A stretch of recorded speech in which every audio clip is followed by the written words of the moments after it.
आज की वीडियो में मैं आपसे बात करने वाली हूँ सोमवती अमावस्या के बारे में।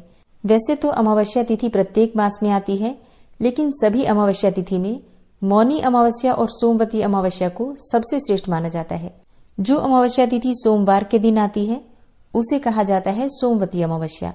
तो सोमवती अमावस्या प्रत्येक मास में नहीं आती है, जैसे कि साल में 2 या 3 अमावस्या ऐसी होती है, जबकि अमावस्या तिथि सोमवार को होती है और तभी हमें ये शुभ संयोग प्राप्त होता है।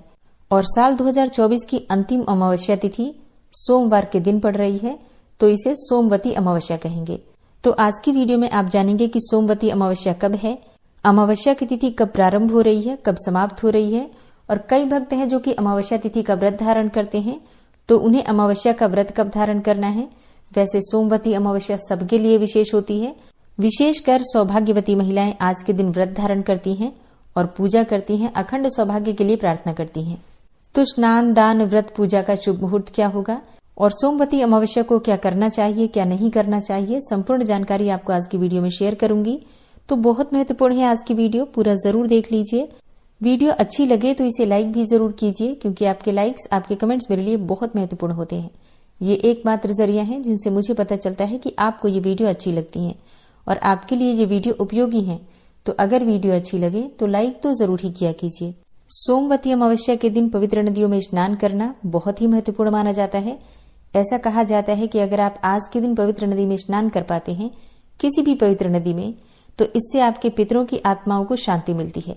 पवित्र नदियों में स्नान करते समय अपने पितरों का ध्यान करना, तर्पण करना अत्यंत ही श्रेष्ठ माना जाता है।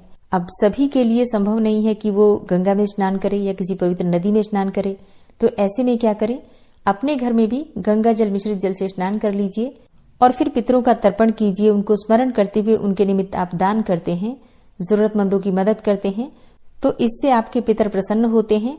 दान आप अपनी इच्छा के अनुसार, अपनी क्षमता के अनुसार किसी भी वस्तु का कर सकते हैं, जैसे कि अनाज का दान कर सकते हैं, कपड़ों का दान कर सकते हैं, और जैसे कि अभी सर्दियां हैं तो आप कंबल का दान कर सकते हैं, ऊनी वस्त्रों का दान कर सकते हैं।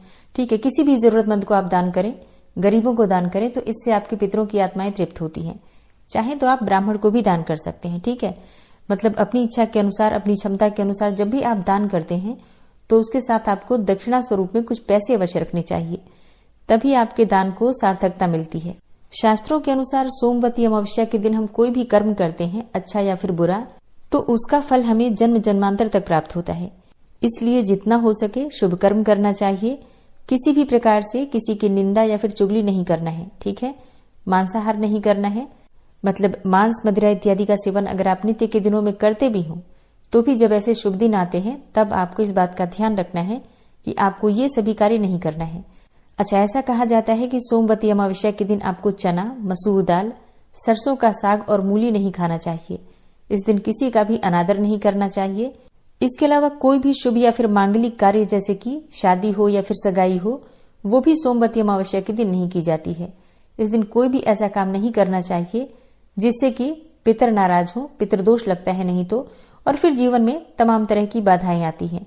तो भगवान विष्णु की पूजा करनी चाहिए। धार्मिक स्थान पर जाकर आप पूजा कर सकते हैं, मंदिर में जाकर पूजा कर सकते हैं, अपने घर में भी कर सकते हैं, जैसी भी आपके पास सुविधा हो। सोमवती अमावस्या है तो पीपल की पूजा अत्यंत आवश्यक होती है।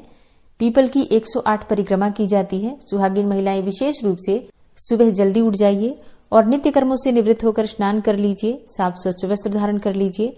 आप चाहें तो 16 श्रृंगार कर सकते हैं, क्योंकि ऐसा कहा जाता है कि पीपल की पूजा करते समय, विशेषकर जब हम सोमवती अमावस्या का व्रत करते हैं, तो जिस प्रकार से वट सावित्री के व्रत में हम पूजा करते समय 16 श्रृंगार करते हैं, उसी प्रकार से 16 श्रृंगार के साथ पीपल की पूजा की जाती है और प्रार्थना की जाती है अखंड सौभाग्य के लिए, सुख समृद्धि के लिए, संतान की प्राप्ति के लिए, तमाम तरह की बाधाओं से मुक्ति के लिए। अगर आप पीपल की पूजा करते समय प्रार्थना करते हैं तो निश्चित ही आपकी कामना पूर्ण होती है और बाधाओं से मुक्ति मिल जाती है। तो पति की लंबी आयु के लिए व्रत धारण किया जाता है, मतलब सुबह से जब तक पूजा ना हो जाए तब तक तो कम से कम आपको कुछ भी नहीं खाना होता है। इसके बाद आप चाहें तो अपनी इच्छा के अनुसार फलाहार कर सकते हैं और फिर शाम को मीठा भोजन कर सकते हैं। अच्छा, कई स्थानों पर सोमवती अमावस्या का व्रत नहीं किया जाता है, मतलब जैसे कि सिर्फ पूजा करते हैं और उसके बाद जैसे पूजा करने के बाद शुद्ध और सात्विक भोजन कर लेते हैं। तो जैसा भी आपके यहाँ होता है आप उसी प्रकार से कर सकते हैं। और अब जानते हैं कि अमावस्या तिथि कब प्रारंभ हो रही है, कब समाप्त हो रही है और सोमवती अमावस्या कब है। देखिए, सोमवती अमावस्या की तिथि प्रारंभ हो रही है 30 दिसंबर को सुबह 4:01 पर और समाप्त हो रही है 31 दिसंबर को सुबह 3:56 पर। तो सूर्योदय कालीन तिथि के अनुसार 30 दिसंबर को अमावस्या तिथि सोमवती अमावस्या तिथि मानी जाएगी। 30 दिसंबर को सूर्योदय काल का समय आपको प्राप्त हो रहा है सुबह 7:11 पर और सूर्यास्त का समय होगा शाम को 5:47 पर। अमावस्या तिथि पर ब्रह्म मुहूर्त में स्नान किया जाता है और ब्रह्म मुहूर्त का समय रहेगा 30 दिसंबर को सुबह 5:35 से सुबह 6:23 तक। तो इस समय में आप स्नान कर सकते हैं, चाहे तो अपने घर में या फिर आप चाहे तो किसी पवित्र नदी में भी स्नान कर सकते हैं। 30 दिसंबर को अमृत काल का समय आपको प्राप्त हो रहा है शाम को 5:28 से शाम को 7:06 तक। अच्छा, अमृत काल एक ऐसा समय होता है जिस समय में आप पूजा पाठ करते हैं, मंत्रों का जप करते हैं, कोई भी उपाय करते हैं तो उसका फल आपको कई गुना होकर प्राप्त होता है। जैसा कि अमृत काल नाम से ही पता चलता है, इस समय में किया गया कोई भी शुभ कार्य अमृत के समान फल देने वाला होता है, मतलब कभी भी उस कर्म का फल नष्ट नहीं होता। इसलिए इस समय में शुभ कर्म करने का प्रयास करना चाहिए। अब बात करें अभिजीत मुहूर्त के बारे में, तो देखिए, अभिजीत मुहूर्त का समय आपको प्राप्त हो रहा है दोपहर में 12:08 से दोपहर में 12:50 तक। अभिजीत मुहूर्त भगवान श्री हरि विष्णु को अत्यंत प्रिय होता है और सर्वाधिक शुभ भी माना जाता है। इसलिए इस समय में आप कोई भी शुभ कार्य प्रारंभ कर सकते हैं और कोई भी शुभ कार्य अगर आप करते हैं तो उसमें आपको सफलता मिलती है। अच्छा, सोमवती अमावस्या के दिन एक बहुत ही शुभ संयोग आपको प्राप्त हो रहा है सर्वार्थ सिद्धि योग का। सर्वार्थ सिद्धि योग एक ऐसा योग होता है जिस समय में आप कोई भी कार्य करते हैं तो उसमें आपको सिद्धि मिलती है। और सर्वार्थ सिद्धि योग प्रारंभ हो रहा है 29 दिसंबर को रात्रि में 11:22 से और सर्वार्थ सिद्धि योग समाप्त हो रहा है 30 दिसंबर को सुबह 7:11 पर। मतलब 30 दिसंबर को सोमवती अमावस्या है। अगर आप ब्रह्म मुहूर्त में स्नान करते हैं और ब्रह्म मुहूर्त में पूजा करते हैं तो ये सर्वार्थ सिद्धि योग का समय रहेगा। तो इस समय में अगर आप स्नान, दान, पूजा इत्यादि कर रहे हैं तो उसका फल आपको कई गुना होकर प्राप्त होता है। और अगर आप किसी मनोकामना के निमित्त कोई पूजा कर रहे हैं तो निश्चित ही आपकी मनोकामना पूर्ण होगी। ठीक है, तो इस समय का जरूर ध्यान रखिएगा, नोट करके रख लीजिएगा। अब बात करते हैं एक ऐसे समय के बारे में जिस समय में आप कोई भी शुभ कार्य नहीं कर सकते हैं, मतलब प्रारंभ नहीं करना चाहिए इस समय में कोई भी शुभ कार्य, और वो समय है राहु काल का। 30 दिसंबर को राहु काल का समय है सुबह 8:31 से सुबह 9:50 तक।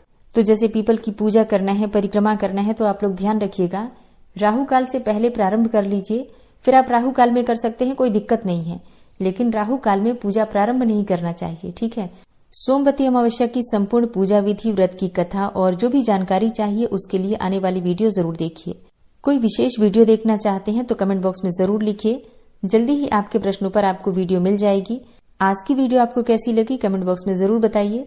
वीडियो अच्छी लगी हो तो लाइक कीजिए, शेयर कीजिए और चैनल पर पहली बार आए हैं, अगर अभी तक आपने चैनल को सब्सक्राइब नहीं किया है तो आज की वीडियो अगर आपको अच्छी लगे तो चैनल को सब्सक्राइब करके बेल आइकन को जरूर प्रेस कर लीजिए। इससे ये होगा कि इस चैनल पर जो नई वीडियो अपलोड होंगी उनकी नोटिफिकेशन आपको सही समय पर प्राप्त होगी। मिलती हूँ मैं आपसे अगली वीडियो में, तब तक के लिए जय श्री राधे। आज की वीडियो में मैं आपसे बात करने वाली हूँ सोमवती